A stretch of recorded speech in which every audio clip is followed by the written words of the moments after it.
(2021-ээс 2022 оны хичээлийн жилд нийслэлийн төрийн болон төрийн бус өмчийн ерөнхий боловсролын 257 сургуульд 338 нийгмийн ажилтан ажиллаж байна.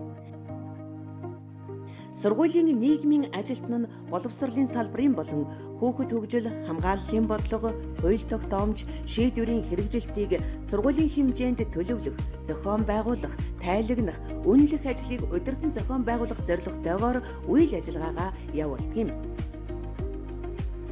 Мөн сургуулийн нийгмийн ажилтан нь нэгдүгээрт боловсролын салбарын болон хүүхэд хамгааллын бодлого, хууль тогтоомж, шийдвэрийн хэрэгжилтийг сургуулийн хэмжээнд төлөвлөх, зохион байгуулах, тайлагнах. Хоёрдугаарт хүүхдийн эрх, хамгаалал, аюулгүй байдлыг хангах чиглэсэн мэргэжлийн үйлчилгээ үзүүлэх. Гуравдугаарт хүүхдийн хөгжил, төлөвшил, сонирхол хэрэгцээнд тулгуурлан хичээлээс гадуурх сургалтын ажлыг төлөвлөх, арга зүйн удирдлагаар хангах чиг үүргийг гүйцэтгэдэг билээ. Нийгмийн ажилтан та нэмжин сэтгэлийн гэрэл бэлгэлсэн нийгмийн хөгжлийг ирээдүйд хөтөлсөн хүн ардынхаа амьдралын төлөө хүчээ зориулсан нийгмийн ажилтан.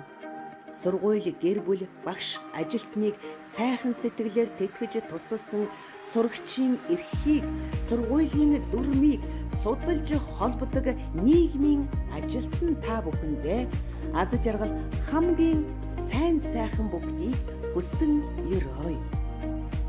Эрхэм хүндэт нийгмийн ажилтнууд та бүхэндээ дэлхийн нийгмийн ажлын өдрийн мэнд хүргэе.